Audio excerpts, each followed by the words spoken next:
Wendy, you have officially have quorum whenever you want to get started. Wonderful, thank you. We'll get started here. Good morning, everyone, and welcome to the Maricopa Regional Continuum of Care Committee meeting. For all participants, please mute your phone or computer when not speaking, and don't put your phone on hold. For all participants, we ask that you please identify yourself when speaking. Committee members, a reminder not to use the chat function as the audience watching cannot see it. We will now ask Katie to proceed with roll call. Please indicate that you are here and your organization after Katie calls your name. Don Bogart. Melody Boyer. I'm here. Thank you. Vanessa Cartel. Hi, Vanessa Cartel here with Arizona Behavioral and Health Corporation. Sylvia Chavez. Sylvia Chavez, Arizona Department of Education. Allison Cook Davis. Erin Cohen-Haig. Good morning, Erin Cohen-Haig with Save the Family. Richard Cruz. Richard Cruz, Human Services Campus. Jessica Cruz. Jessica Cruz, Housing Authority, Maricopa County. Good morning. Kathy Dinolfi. Kathy Dinolfi, a new lead. DC Ernst. Nicole Gibson. Nicole Gibson, UMOM. Wendy Johnson. Wendy Johnson, Justice Center, present. Anne-Marie Johnston. Anne-Marie Johnston, Community Bridges. Christina Lopez. Christina Lopez, Native American Connections. Marcy McFarland. Marcy McFarland, Home Inc. Jim McPherson. Morning, everyone. Jim McPherson, Phoenix Community Alliance Social and Housing Advancement Committee. Jennifer Page. Good morning, Jennifer Page from Mercy Care. Gerardo Pena. Hi, good morning. Gerardo Peña with Chicanos por la Causa. Rosensteel.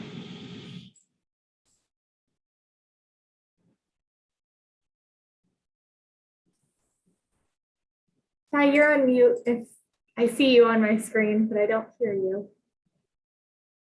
Sheila Schuster. Sheila Schuster, Community Solutions. Sarah Sims. Laura Scott Nicky. Laura Scott Nicky, Save the Family. Or I'm sorry, Salvation Army. Good morning. Lynn Spillers. Hello, Lynn Spillers with City of Mesa. Michelle Stokes. Yeah. Craig Tripkin. Jocelyn Wilkinson. Anybody that I missed? Awesome. We have Corin. Back to you. Sorry, Katie. Allison Cook Davis from Morrison Institute. Popped in late and I'm sure I missed my name. Sorry. Thanks, Allison. And also, this is Ty Rosensteel with Solari. I had an audio issue, but I'm up and running now. Thanks, Ty. Wendy, back to you. Good morning, everyone, and thank you for checking in. The next item on our committee agenda is the call to the audience. Members of the public were given an opportunity to submit written comments relating to this meeting within 1 hour of the posted start time, or can join the Zoom meeting by requesting a link from MAG staff or registering on the COC meeting event page. If you are wishing to make a comment, please raise your hand in Zoom and you will be invited to unmute at that time. Public comments are limited to 3 minutes. Katie, were there any comments received or anyone who has joined the call to offer comments? Madam Chair, members of the committee, there were no comments submitted and no one has raised their hand at this time. Thank you. We will now move on to the next agenda item. Our next item is the approval of the March 9th, 2022 meeting minutes. I hope you have had an opportunity to review the packet. Does any member of the committee have questions or comments on the minutes?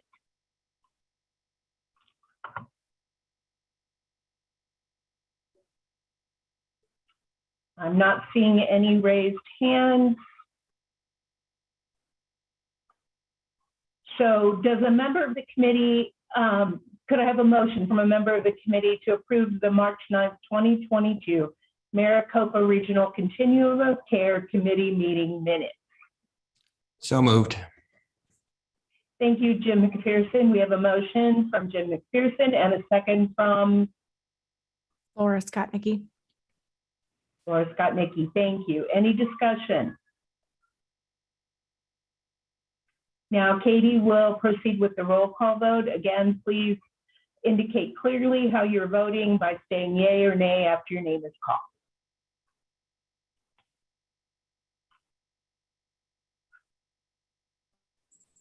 Sorry. Don Bogart. Melody Boyer. Yay. Vanessa Cartel. Yay. Sylvia Chavez. Yay. Allison Cook Davis. Jane. Erin Cohen-Haig. Yay. Richard Cruz. Yay. Jessica Cruz. Yay. Kathy Dinolfi. Yay. PC Ernst. Nicole Gibson. Yay. Wendy Johnson. Yay. Anne Marie Johnston. Yay. Christina Lopez. Yay. Marcy McFarland. Yay. Jim McPherson. Aye. Jennifer Page. Yay. Gerardo Pena. Yay. Ty Rosensteel. Yay. Sheila Schuster. Abstain. Sarah Sims. Laura Skotnicki. Yay. Lynn Spillers. Yay. Michelle Stokes. Yay. Craig Tripkin. Jocelyn Wilkinson. The motion passes with 2 abstentions. Back to you, chairs.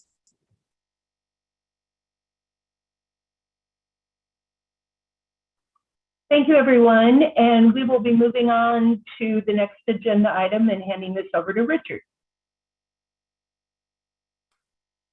There we go. Okay, hello everybody. The written updates were included in the packet, including a legislative update, a few announcements, a community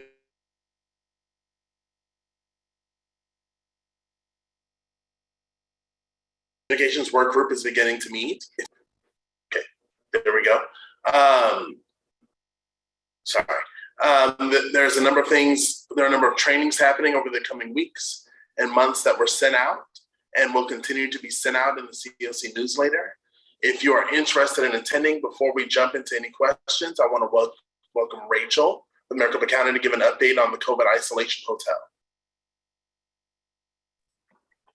Thank you, Mr. Chair. Thank you, COC committee, for letting me come today to talk to you a little bit about our the county's COVID isolation hotel.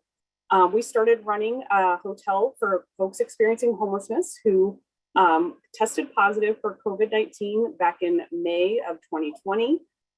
We are at a point now with the county that we are phasing that hotel out. So it will stop serving, stop being utilized as a COVID-19 isolation hotel on June 30th, 2022.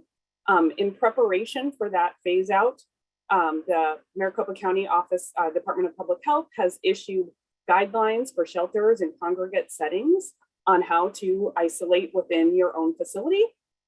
Those guidelines were shared widely with the community. If anyone needs them, please let me know. But we have two sort of big things coming up that I wanted you all to be aware of, sort of in response to this, to the COVID isolation hotel closing. Next Thursday, April 14th, we're hosting a town hall where we'll have public health officials be able to answer questions, talk a little bit about the COVID outlook, what on-site isolation looks like and means for congregate settings. That was sent out by the COC earlier this week. So thank you very much, Katie, for your help with that. It is, again, Thursday, April 14th at 8:30 a.m. Via Teams. And the second thing we're doing sort of to help congregate settings and shelters prepare for that closeout is we're sponsoring what we're calling a mini grant up to $20,000 for shelters that might need equipment or materials as they think about how they're going to isolate folks on site moving forward past the hotel closeout. Those are available on the county's procurement website. A link to that was also sent out by Katie earlier this week. So thank you again, Katie. The intent for that is really to help shelters purchase items, maybe equipment, maybe air purifiers, things that they would need to accomplish on-site isolation. The intent is not for shelters to utilize those funds to put people up in hotels again. We're at a point now, and certainly the doctors with public health will do a better job explaining this than me. We're at a point now where we're treating COVID-19 more as any other respiratory illness that we would encounter before the pandemic. So we'll talk a lot about that on the 14th. I hope to see you all there. I'm not able to answer a lot of questions about the grant opportunity because it is in our procurement office, but we are having a non-mandatory pre-bid meeting for that grant opportunity. It's also on Thursday, the 14th. That's at 11 a.m. and we can answer all kinds of questions at that time. And I believe that's it for me, unless there are any questions right now, Mr. Chair. Who has questions, Rachel? That's a baked-in assumption that there are questions, because I know you all like to. Hi, Rachel. The event on the 14th, is that in person and online or just in person? It is just online. Great question. Oh, it is online. It's Teams. It's via Microsoft Teams. I have a link. I'll make sure I get over to you, Jim. Great. Thank you. Anyone else have questions for Rachel?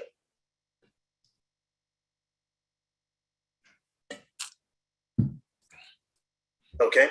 Does anyone have questions or discussion on the legislative update that's in the packet?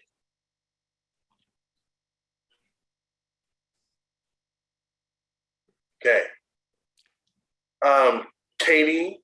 Oh, Jim. Go ahead, Jim.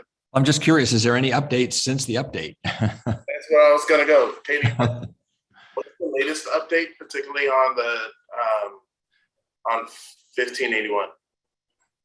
I don't believe there has been more things transpired since then. Joan unfortunately was unable to come this morning, so the latest update I do have is from the packet, and that did also include the passing. It went through House Appropriations Committee, so that is the latest update we have. There's continued to be conversation about it. I would continue to reach out to your legislators. It is still in the House, moving through that process. Awesome. Thank you. And then, if you all, so you don't have to raise your hand in this space, because I don't want to call anybody out or have anybody be called out. But if you are finding yourself not exactly reading the packet before the meeting, right? And there are particular pieces that when we're talking about what those updates are that are really concerning to you, this would actually always make sense to have it be a discussion item or that you wanted to have updated, you can email us on the backside, and this way nobody has to know that you're not reading it. And because if we find that there's a large majority of folks that aren't reading certain portions of the packet, then we can make sure that gets highlighted in a different way, because there's a lot of work that goes into all of this in between meetings. We want to make sure that you all have the information that you need, as well as that people are focusing their energy the way they should focus their energy. So just putting that in there and into the ethos of the universe. Moving on. So we'll move to our next agenda item, which is the heat relief overview. The Heat Relief Network was formed as a response to the heat wave in 2005 that resulted in over 30 tragic deaths among people experiencing homelessness in the region. The Heat Relief Network provides cooling centers, hydration locations, and donation sites across the valley where people can go seek refuge from the heat. It's a voluntary partnership comprised of service providers, faith-based groups, municipalities, businesses, nonprofits, and agencies that mobilize during the intense Arizona heat. For anyone needing heat relief, it is coordinated by MAG through an interactive map of participating partners. MAG Human Services Director Kelly Williamson, I provided an overview of the plans for the 2022 Heat Relief Network. Go ahead, Kelly. Good morning, Chair and Co-Chair. Thank you very much for having me this morning. Co-Chair Cruz, you covered the majority of my presentation, so this will be brief. I did want to just let everybody know that the application for the 2022 Heat Relief Network is now live on the MAG website. Let's go to the next slide, please. As you mentioned, this was created in 2005 as a response to heat-related deaths. Unfortunately, in 2020, which is the latest data that we have from Maricopa County, we had over 320 individuals who died from heat-related illness in Maricopa County. We are expecting the 2021 data this week, and we will have an update for you if you're interested, and we will also be updating the Heat Relief website, which is part of the MAG website. We are working with, go ahead, the next slide is fine, thank you. We are working with volunteers and volunteer agencies. Many of you participate and are very familiar with this work across the region to make sure that there are 3 specific areas addressed. One are cooling centers where individuals can come inside, air conditioning, and get something cool to drink, or even just get out of the heat, but they definitely offer water and a cooler area. There's also hydration stations that offer bottled water only or access to a drinking fountain only. And then there are donation sites where individuals can go to drop off water, toiletries, and other supplies as necessary. We do all this work in coordination with, and this is where the language gets a little confusing, so hang in there with me. We do it in coordination with a volunteer effort out of ASU called the Cooling Center Regional Network, and they are actually the ones who are coordinating the donation of materials. So if we go to the next slide, we can talk about that a bit. So the goal, quite obviously, is to help reduce the number to 0 of individuals who are dying of heat-related illness on our streets, whether those are individuals who are unsheltered, those who work outside in the heat, those who may not be able to have their air conditioning on due to financial constraints, et cetera. We want to make sure that anybody who is in need has a place to go where they can cool off during the heat of the day. Our cooling centers, our heat relief network operates from May 1st through September 30th. We are asking our partners to consider for 2023 extending that from April 15th through October 15th, recognizing that we are having more 100+ degree days as time goes on, and we may need to extend this volunteer effort across the region. So let's go to the next slide, please. So how do you become a partner if you are not currently involved in this work? This website will take you right to the application. The applications do need to be completed annually, even if you participated last year. It gives us updated contact information. What we do on our end is we take all of those applications, all the information submitted, and we map them on a pretty remarkable map that shows a variety of different resources available across the region. It is also available through a mobile map. It is available for individuals who are looking for heat relief, but it's also available for service organizations that may want to direct someone into a cooler place for the day. So we do encourage you to please complete the submission form if you are interested in participating by May 1st, so we can make sure to have our map updated. We also ask, in this case, you can go to the next slide, please. We also ask that if something changes during your season, if you are a heat relief partner, and let's say your the person you've listed as your site contact resigns or moves on, that you would let us know and that we could update that information. We do want to try to keep the information as up to date as possible, including hours of operation. If you're open during the holidays that we observe during this period, including Independence Day and Labor Day, et cetera. We will be sending newsletters out to the full listserv. We have over 1,100 individuals who are subscribed to our heat relief listserv. We're going to try to be communicating at least once a month, if not twice a month, during the heat relief season this year. So if you have information that you think would be beneficial to get out to those heat relief partners across the region, we can also include that in our newsletter, and I would just ask you to email me that information. My email address is listed here, and also you can always reach me through Katie Gentry as well. Let's go to the next slide, please. So the Cooling Center Response Network, which I previously mentioned, is the donation network where they collect supplies. This is through ASU. We will, when you go to the MAG Heat Relief website and you see our submission form, there is information there also on how to submit information to the Cooling Center Response Network if you want to volunteer or donate supplies. Next slide, please. And we're also working with City of Phoenix this year to try to create an optimization map for future planning. What that looks like is we are going to take our 2020, in theory, what we're going to do is we're going to take the 2021 heat-related death data, we're going to map it, and then we're going to compare that map to PIT data, and we're also going to compare that map to where we had heat relief locations for 2021.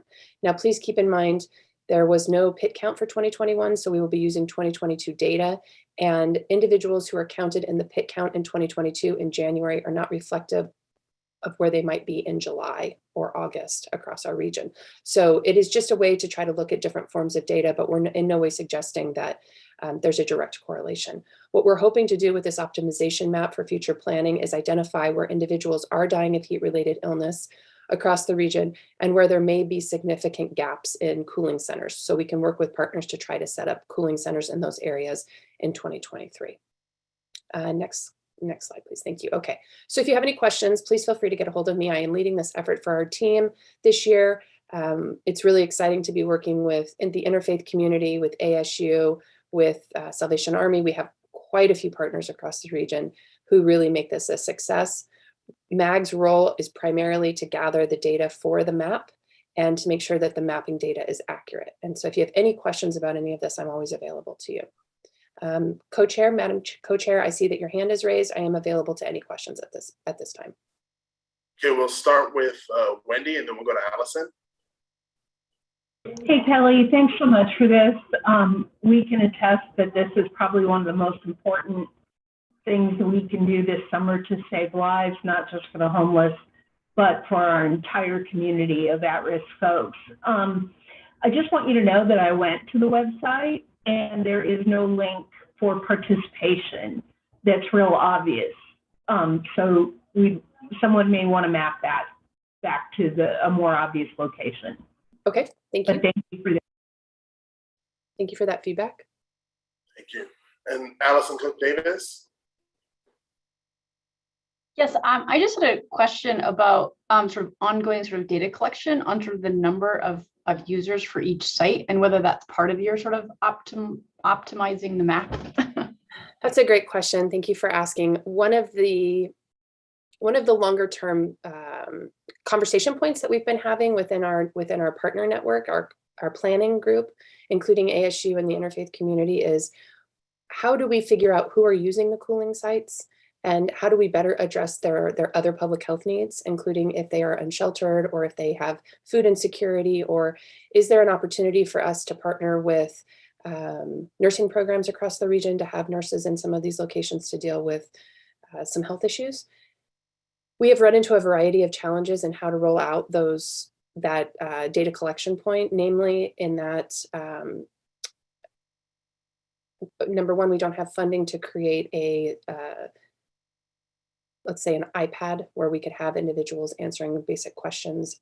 So the long answer is we are talking about this. We recognize that we need more data on who's using the centers, so how we can better address other needs, recognizing that water and a cooling space is an immediate need, but these folks may have longer term needs that we can also address. The short answer is we haven't figured out how to do it quite yet. Thank you. Thank you. Do we have other questions for Ms. Williams? Going once, going twice. Okay, awesome. So as Kelly said, please reach out and connect should you have any questions or things that emerge that pop into your mind later. Next, we'll have Stephanie Crum, HMIS Manager at Solari. She'll provide an overview of the 2021 system performance measures that were submitted to HUD in February.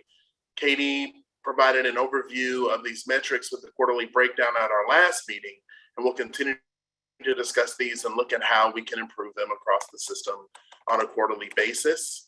Go ahead, Stephanie. Hello, thank you, chairs, members of the committee.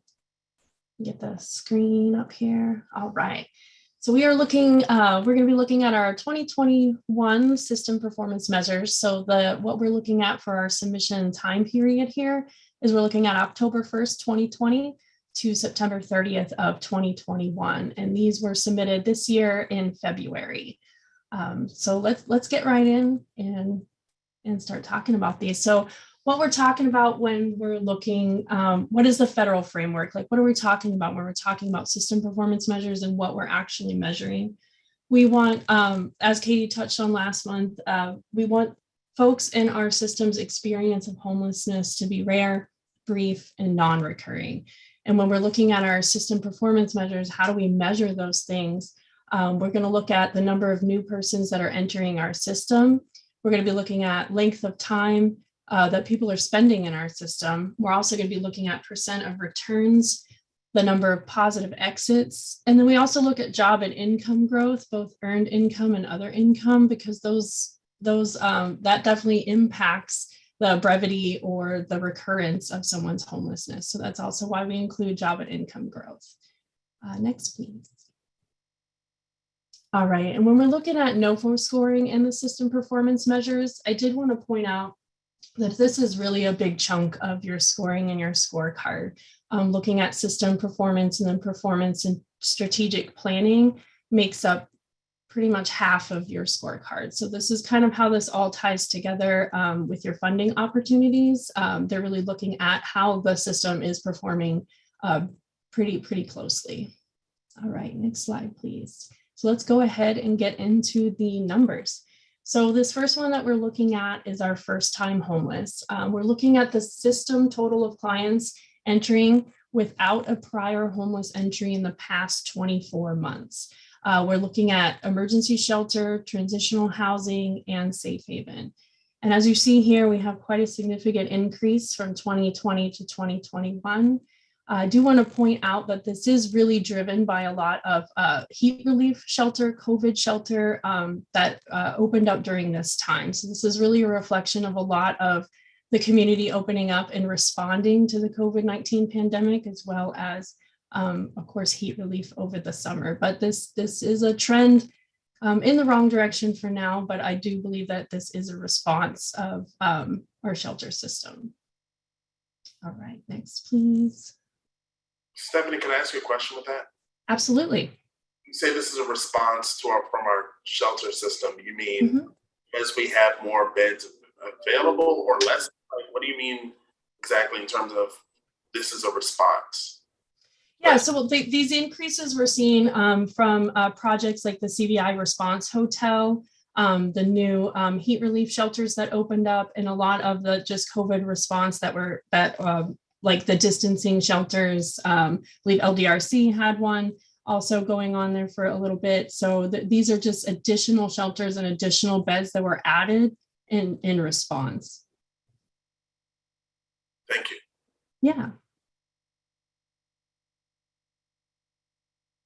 All right, so our next performance measure, we're going to look at the length of time in shelter. So we're looking at the average amount of days that someone's going to spend in our system. And again, we're looking at emergency shelter, transitional housing, and safe haven. And we're trending in the right direction here. Even though we did see a large increase in newly homeless, they're not spending any particular amount of time in shelter any longer. We actually saw a decrease of 1 day over our length of time in shelter from last year to this year. So we're trending in the right direction.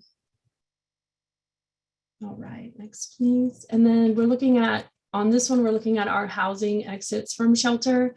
And again, we're looking at our system percentage of housing exits. So we're looking at exits from emergency shelter, transitional housing, and safe haven to permanent housing exit destinations. We have seen a significant drop from 2020 to 2021, again, trending in the wrong direction here. Again, this isn't easy to look at, but I do think that this is just reflective of what's going on in our community. Between 2020 and 2021, we're seeing rising rates and rising rents, more difficulty finding housing. So this is really just reflective of what's going on in the system. But there was a significant drop here. All right, next.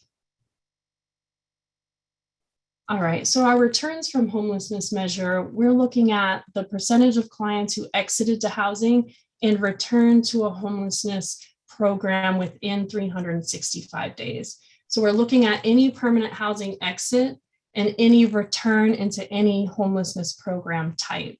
So we didn't see any change here from 2020 to 2021. So I would say our trend is still trending down.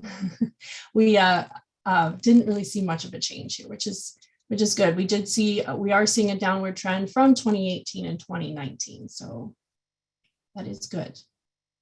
Next. So here is job and earned income growth. And for this system performance measure, we're looking at an aggregate percentage of clients across the continuum who only had an increase in income. And we're looking at homeless prevention, transitional housing, safe haven, rapid, PSH, permanent housing only, and permanent housing with services.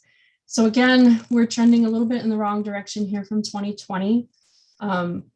But again, I think that this is also very reflective of what's happening in the community and with our economy. A lot of places in 2020 and 2021 didn't reopen. There's just a lot of struggle out there with employment. So I think that this is really a reflection of what's going on in the community to see a little bit of a trend down. Next. This, however, I think is very positive, and I'm glad that we're ending a little bit on a positive note here. When we look on our non-employment income, we're looking at this aggregate percentage of clients who only had an increase in non-employment income. And again, we're looking at all those same program types. We're looking at homeless prevention, transitional, safe haven, rapid, and your permanent housing projects. And we did see a significant increase in non-employment income. One thing I do want to point out is that this is not counting temporary COVID relief benefits. This is income that's going to be your disability income, your SSI, your SSDI, just your non-employment income. I think that this is great. I know that even though our job and income growth was down a bit, I think that this shows that our system really responded and we're able to get folks connected to other in non-employment income. So this is a very good positive trend in the right direction and quite a big jump in our performance. All right. So I do want to end again on some more positivity. There is plenty of opportunity here for impacting these system performance measures. When we look at rare, brief, and non-recurring as the experience, you can really target continuum of care funding in these areas. When we look at making someone's experience rare, we can really strengthen diversion. I know that there's been some discussions about diversion. I know the Welcome Center, it really does do a lot of the bulk of the diversions in our continuum, and there's been some talk about maybe expanding that out to more entry points. I think that would be a great target there. Leveraging any existing prevention. We have a lot of homeless prevention, emergency housing vouchers. We have a lot of opportunity here to leverage to make this experience rare for folks. Same with making the experience brief, increasing rapid rehousing, targeting those long-term stayers. Why are folks getting hung up in shelter? What is the barrier? What's going on there? Targeting some funding towards looking at that. The experience being non-recurring, looking at move-on strategies. Folks that may not need those supportive services anymore, but still need a subsidy. What could we do there to move them out of those services so that folks that need that permanent supportive service can free up those funds? Looking at progressive engagement. And again, this could tie back into increasing rapid rehousing capacity, but with or permanent housing capacity. Progressive engagement, folks that are not able to make it in rapid rehousing, what are we doing to prevent those folks from landing back in shelter? Those are some areas that we could look at. And then with job and income growth, improving our existing partnerships. Who's at the table already? DES, Voc Rehab. Who do we have sitting here that we can improve our partnerships and improve our services? and all for income stabilization. So there's plenty of opportunity here that to target funding to impact these system performance measures. So I just wanted to kind of end on that note. But I do want to wrap up and offer space for questions. And if you want to go to the next slide, I just have my email there as well. Of course, if you have any questions, please reach out to me at stephanie.crum@solari-inc.org. And if you have any general reporting or HMIS questions, you can always reach us at hmis-support@solari-inc.org. Thank you so much, everyone. And I will open it up for some questions. Awesome. We'll start with Ms. Schuster. Hi there. Stephanie, I was wondering, I totally understand these are system-wide performance measures, but I wonder if it would be possible at some point to dig deeper and look at by housing type, especially like around returns, to see like, are people returning from rapid rehousing or from like which types of interventions or which types of permanent housing programs people are returning from more frequently, or even just like with income and other things like that. Yeah, definitely. Yeah, I think those deep dives can definitely be done. Yeah, absolutely. Jennifer? Hi there. I'm not really sure how to ask my question, so I'm going to try my best. But the three, like the shelter, safe haven, transitional housing, are those identified by HUD, and that's how we're supposed to pull the data? Because I guess I'm asking that question because when we're talking about people entering, into homelessness for the first time, and we have limited space in those areas, it doesn't seem like that would be an accurate reflection if we're not including people who are like, going to the campus for the first time and are on the by name list for the first time. Like, I guess it just seems like we're missing people. So is that definition from HUD, and that's why we pull it that way? Do you mean for the categorization of the program, or for what program types get pooled? The program types that get pulled, yeah. For system performance? Yeah, that's a great question. I do believe, yeah, Katie, if you want to take that one, but yeah, I do believe that they are set by HUD, but Katie, I'll let you speak to that. Thanks, Stephanie. Members of the board committee, Jen, all of those are identified by HUD, and that's how they pull their system performance measures. And we just kind of go in line with those system performance measures. I agree, our new to homelessness is definitely much higher because we have folks that aren't even able to enter our shelter systems because they're at capacity. And so we know by looking at our system flow dashboard, which is the next thing on y'all's agenda, that we are seeing even above and beyond that 10,000 number. Thank you. Jennifer, does that answer your question? It does, and I think it just kind of validates the conversation that we've had in the past, right? Where if you have somebody who's looking at one piece of data, they're not going to get the full picture. And so that's my concern, right? Is that someone would look at that and make a conclusion, and it really needs to be more than just that piece of data. Like, that's one piece of it, but it doesn't give the full picture. And so that was kind of why I asked that question. But thank you. Yes, that is helpful. Vanessa. Hello, thank you. My question is on the opportunity, the how to target funding. Can you talk a little bit more about how those targets are how that's pulled from the data, how it's decided which targets to put, and then how does, when you're sending that to HUD, how do they use that information? Yeah, definitely. So, so for the last slide were just some suggestions. They're not targets set by HUD or anything. They were just some ideas about targeting some COC funding that would target towards those areas. So those weren't like set by HUD or anything. I do want to clarify that. And then Katie, I don't know if you wanted to take the second part of the question again, as to want to step out of your space if that's more your space.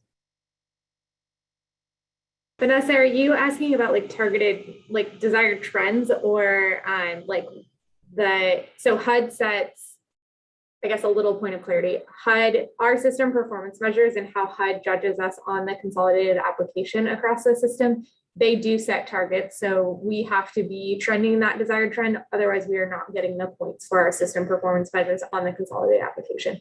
How our system chooses to respond to that, like Stephanie said, is like we decide, like you all plus the board decides how are we going to start to make an impact. Does that make sense? Did we answer that question? It makes sense. I guess I was just talking about that last slide where it says opportunities for continuum of care funding. I don't know if that is kind of feedback to HUD of what, what our community says is the importance for funding. I just wanted more clarification on that slide. So those are just recommendations that as to how are we going to impact those. We do have a narrative response to HUD of when we put together our consolidated application each year. Not only do we submit our numbers, but through this submission, but then we also have a narrative piece of like what are we doing in the system. I would say it's much longer than just a brief like how are we strengthening diversion, but it is all the things that we are doing to work on our system performance measures. I see. Thank you. Michelle. Yes, thank you. The questions that I have is I noticed that there was an increase in income based on SSI and SSDI, if I heard that correctly. Is there any way to delve into some of that data? As you know, I'm interested in the disability data, and both of those are related to disability. So to draw a loose conclusion, it seems like there would be more people with disabilities in the system that's being counted as receiving disability income. So I was wondering, is there a way to get additional data on that? Yeah, so with the non-employment income, a lot of it is like benefit type, but not all of it is. So yeah, we could definitely take a look at looking at a breakdown of like what are the types of that income. If you would like, we could certainly look at that. That would be awesome. Do we have any other questions, comments, thoughts? Things that you're saving for the after party that doesn't happen in the parking lot anymore because we don't have one. So you just kind of text each other in the group chat. I don't know because I'm not a part of the group chat. So if there is one, I don't know. But all of that to say, are there any other questions about this before we move on to the Systems Flow dashboard? Okay. So hearing none, Stephanie, now if you could provide a recap on the Systems Flow dashboard and updates since our last conversation in March. Yes, let's get loaded in here. All right. So here's this is our main landing page. I think I highlighted last time that we had added some definitions. Towards the bottom here, we added our monthly by name list exclusion criteria. And then also what the positive exit destinations actually are. What are we talking about when we're talking about a positive exit? So we added those definitions. If I didn't point it out last time, I just wanted to make mention, but let's go ahead and dive into the active overview here. Oops, yeah, it does that to me too. All right, so looking at this, I know last month we wanted to keep an eye because it looked like we were trending upward a little bit, but we're beginning to trend downward again here with our all households. So there was a little bit of a drop this last month. Again, that seems to be driven mostly by singles, though I do believe if you go down to, we do see an increase in families. Thanks for hovering over that. We also have a person count that is added here. So the 669 that you're looking at is the family households. And when you hover over, you're going to see the person count. So we did see a little bit of uptick in families, but a little bit of a downtick there for singles. If you scroll down just a little bit, you'll see this downtick here in also the BIPOC and the, let's see, I think it was the youth populations. What was interesting is the unsheltered population is beginning to tick upwards a little bit there. So something to keep an eye on. It's usually trends pretty on par with the other populations, but for this last month, it seems to be ticking upward. One more thing to note for the veteran population, which is the pink line, we are still continuing to align our definitions and our by name lists with the VA. So we'll continue to see that number track down and be more aligned with the VA by name list. And over to flow details. All right, so here we're looking again at just total inflow, outflow. Looks like we had our inflow was outpacing us there a minute, but it looks like we're starting to even back out here in February. If you look down at the next chart, that seems to be mostly driven by the drop in just returns from housing and return from inactive. Or new clients, I'm sorry, return from inactive, I believe we do have a little bit of an uptick. Nope, it's a downtick, sorry. There we go. It's hard to see on that pullout. All right, so for the outflow, looks like there is a little bit of an uptick here in unknown negative exits, which is your top line there. So something to keep an eye on. I know that housing is just a real challenge right now, just finding housing and the rents increasing. So that's something to be looking at. Our total house number, I believe we do also have a little bit of an uptick though, so that's good. Went from 398 to 412 for last month. I think that's it. Does anybody have any questions on any of these data points?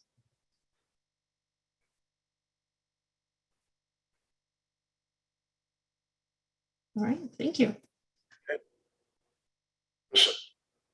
I thought I saw Michelle's hand raised. Was it, or was that the glitch on my screen? Okay, I'm gonna say no.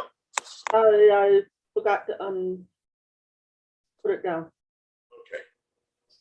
So I thank you, Stephanie, for that information. As you all see, the waters are continuing to rise. And so we have to be thinking around what are we going to do, in this space, especially since policy, like there's no big policy changes coming that are going to create, that are going to stem like the flow of homelessness.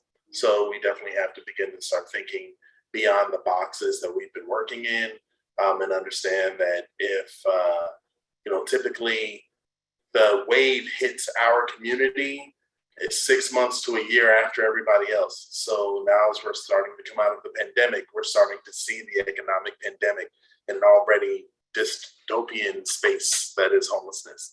So thank you, Stephanie, for that information.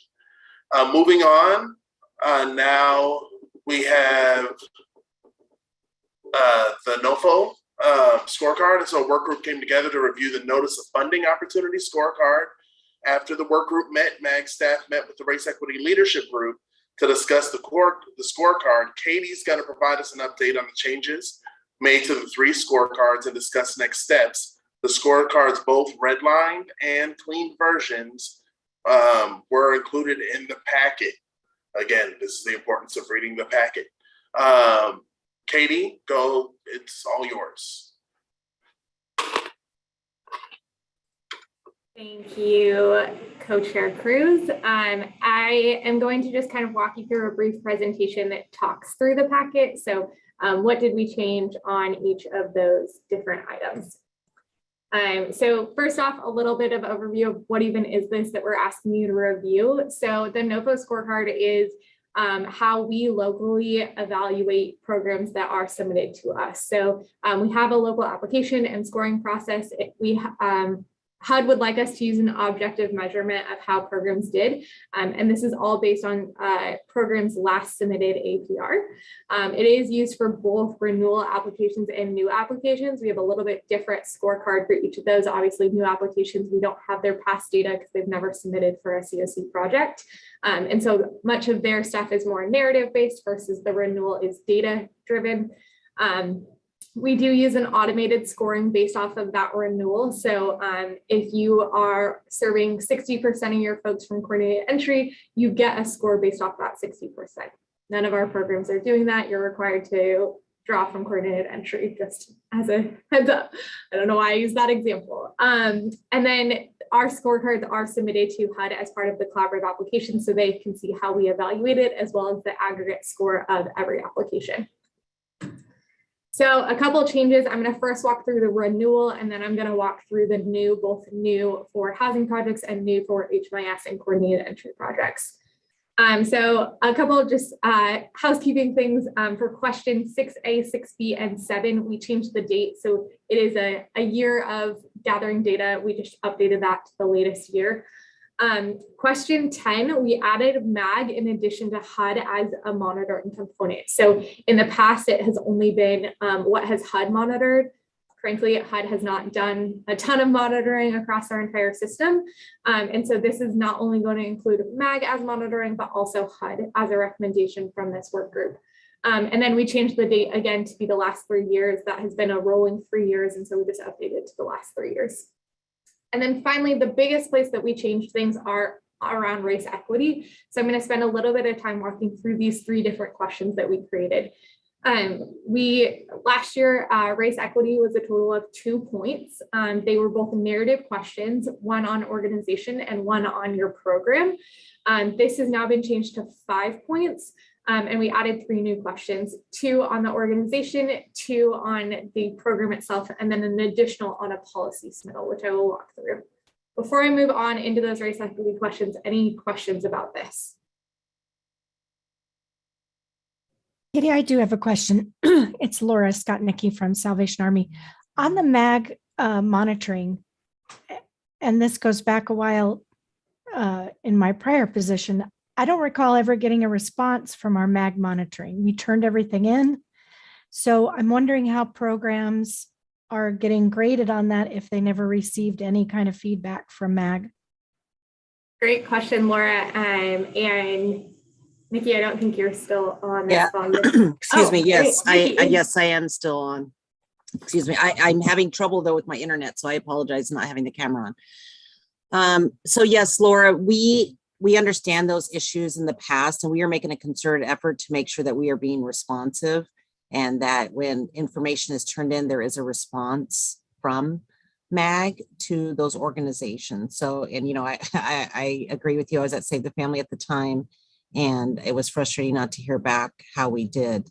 So we are making a concerted effort to ensure that we are being responsive to folks after they turn in everything. Does I hope answer your question, Laura? Yes, thank you.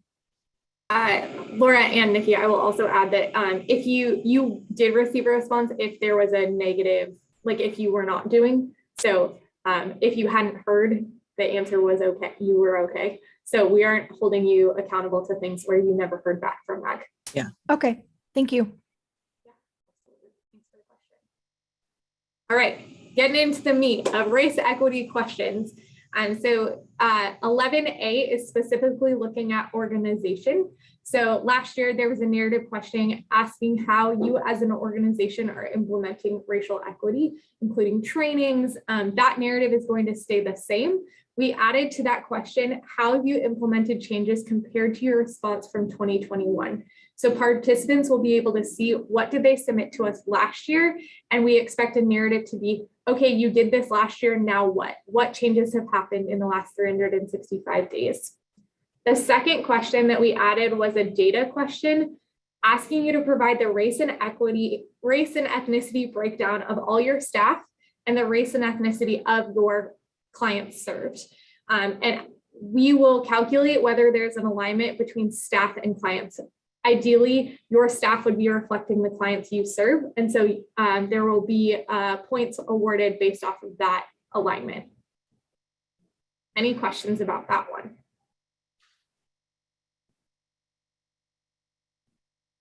Awesome. 11B is specifically about race equity within your program. So we kept the first narrative question, which was really asking about how you are addressing within your program the race equity. And then the second question that we added was asking you to review the race equity toolkit art report. This was the art report is available in HMIS, so you all have access to it. And if you have questions about it, we have an entire toolkit to walk you through how to pull that.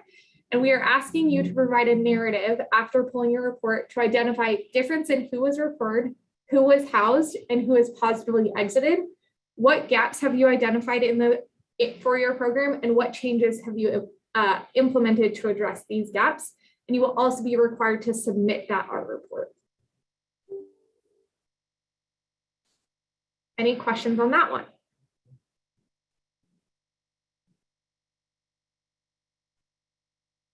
All right. I will also pause at the end of this so you can ask questions later too. And lastly, we added a third question, 11C, and we asked you to submit any policies, so pages of your policies or procedures manual relating to addressing race equity.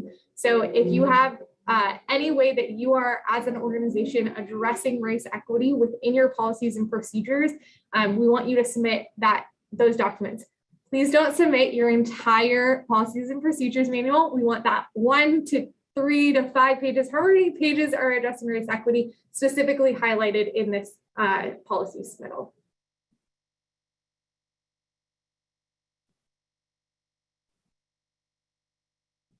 Okay, moving on. So then that is for our renewal scorecard. We also have a new scorecard. There was 2 questions that were changed on this new scorecard. To 2A, we added the kind of bullet of describe any coordination or collaboration with other agencies that leads to the enhancement of services. So if you are coordinating, for example, with another agency on the West Valley, or you're on the East Valley, or vice versa, we want to know how you are furthering that collaboration. And then secondarily, we added to 4A, provide a brief narrative describing your audit. So this was basically just asked if currently, if you have blips in your audit, there's a narrative piece, but we now are asking anybody to have an audit described of like, there's nothing to report in this audit. And then lastly, we added the same, we changed race equity to be a total of 5 points instead of just 2 points. And we added those 3 questions. We tried to have it mirror the questions on the renewal, but acknowledge that that's not always possible. So you'll see that that 11A question stayed the same. That's about your organization, seeing that alignment across staff and across clients that you serve.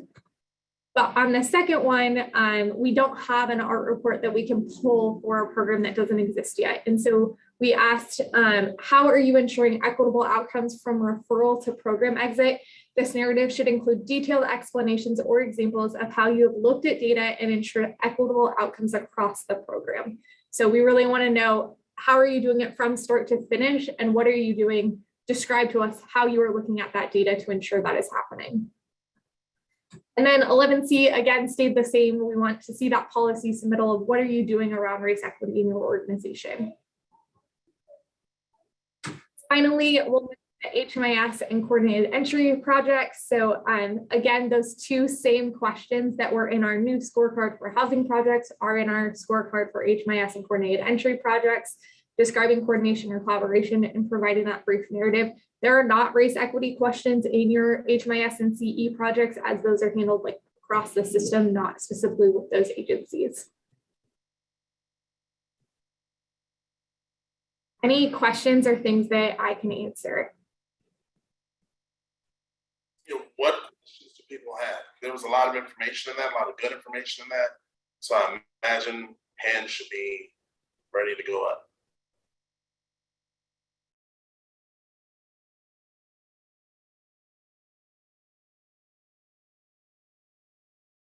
There we go, Vanessa. Thank you.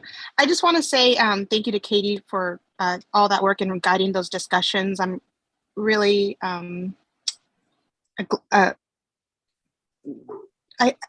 I can't think of a better word just to see the changes and the accountability around racial equity.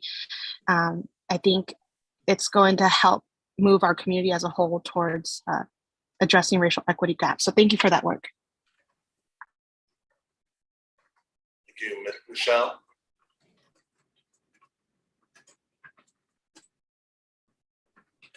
Okay, I was very impressed. Thank you.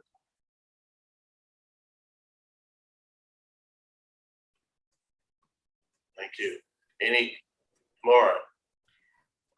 I apologize that I was out of town for the scorecard conversation, but I had just a quick question, and I know there wasn't really a change on 3A and 3B, but my question is, if looking at the system performance measure for permanent supportive housing and rapid rehousing, I'm wondering why there's such a percentage bump to get the 5 points.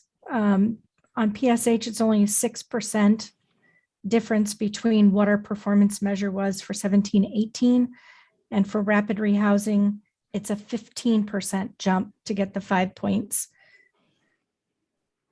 So I was just curious why there's such a drastic bump between the two. Thanks, Laura, for that question. When we break down the system performance measures by permanent supportive housing and rapid rehousing, when that was done, there is already naturally a higher employment rate or for earned income. So for non-earned income, we see a higher, so specifically you were talking about the 6% versus the 15, which is on the earned income side. We already see a higher earned income on rapid rehousing than we do on permanent supportive housing. Typically our permanent supportive housing folks have non-earned income. And so that's like really where the difference is we pulled those system performance measures by program, and that's where those point differences come into play. Okay, thank you. Thank you, Laura, for that question. Any other questions?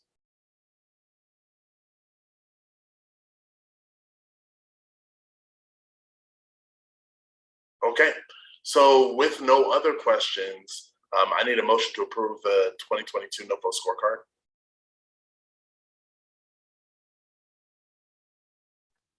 Vanessa Carthel, I motion to approve. Okay, and is there a second? Marcy McFarland, second. Okay, who seconded, just for the purpose of... Sorry, Marcy McFarland. I think several of us jumped in. Okay, so it's been properly moved by Vanessa Carthel and seconded by Marcy McFarland.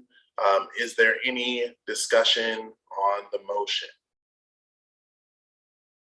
If there is no discussion, I will ask Katie to move to proceed with the roll call vote. Please indicate clearly how you are voting by saying yay or nay after your name is called. Don Bogart. Melody Boyer. Yay. Vanessa Carthel. Yay. Sylvia Chavez. Yay. Allison Cook Davis. Yay. Erin Cohen-Haig. Yay. Richard Cruz. Yay. Jessica Cruz. Yay. Kathy Dinolfi. Yay. Bernie Peralta for DC Ernst. Yay. Nicole Gibson. Yay. Wendy Johnson. Yay. Anne Marie Johnston. Yay. Christina Lopez. Yay. Marcy McFarland. Yay. Jim McPherson. Aye. Jennifer Page. Yay. Gerardo Pena. Yay. Ty Rosensteel.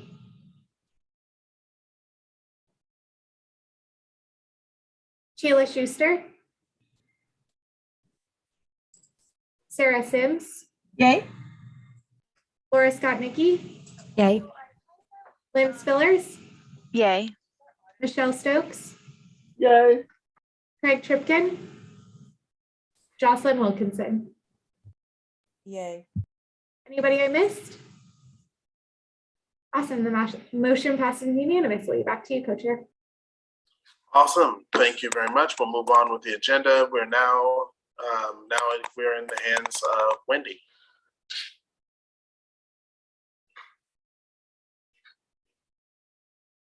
Mute myself.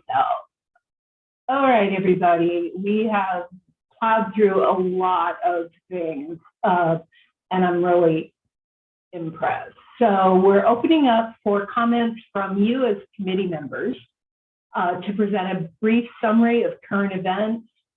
The Maricopa Regional Continuum of Care Committee is not allowed to propose, discuss, deliberate, or take action at the meeting on any matter in the summary unless the specific issue is notice for legal action. So this is an information. Has anybody got any announcements or events that they would like to highlight?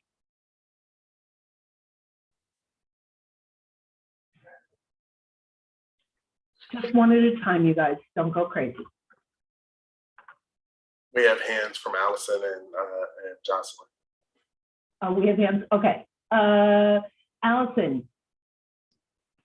Hi, Allison Cook Davis from Morrison Institute. I just wanted to note that the newest Arizona Town Hall report is just being released next week, and it's specific to mental health, substance use, and homelessness. And there will be a kickoff meeting for Maricopa County at ASU on April 14th at 9:30 a.m. And this is hosted by the Arizona Town Hall, a nonprofit, and it is available both in person and virtually. And so if people are interested, I would encourage people to sign up to just learn a little bit more about the background report. And there will be some panelists, including Amy St. Peter from MAG, who will talk a little bit about this intersection of substance use, homelessness, and mental health. Thank you, Allison. That's a very important topic, as we all know. So everybody mark your calendar. April's going to get busy with meetings again for all of us. All right, Jocelyn, you're next. Just a quick update.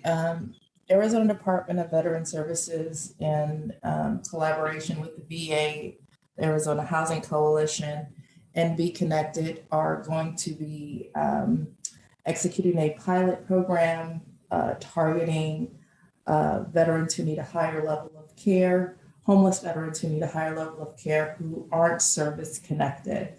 And so it's a nationwide gap that we're kind of addressing, and just the department will be the funding source of placing these veterans in assisted living care or skilled nursing facility or group home, recognizing that they're not able to live alone independently.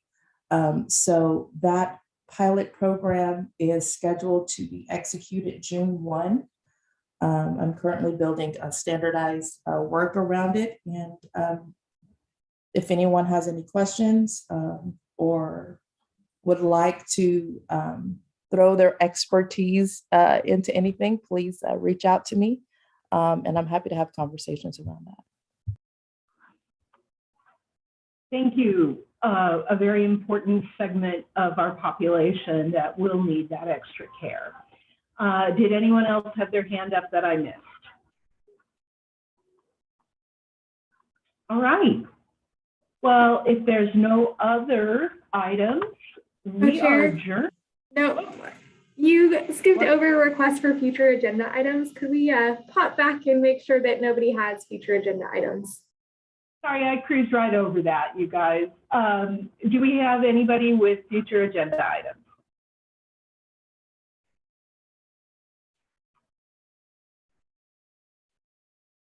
You can always email Katie.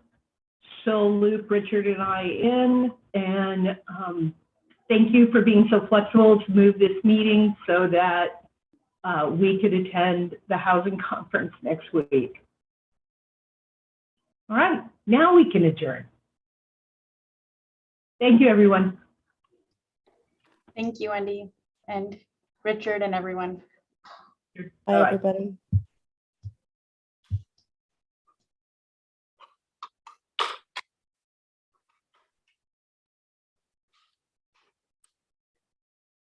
Trying to get to my ex.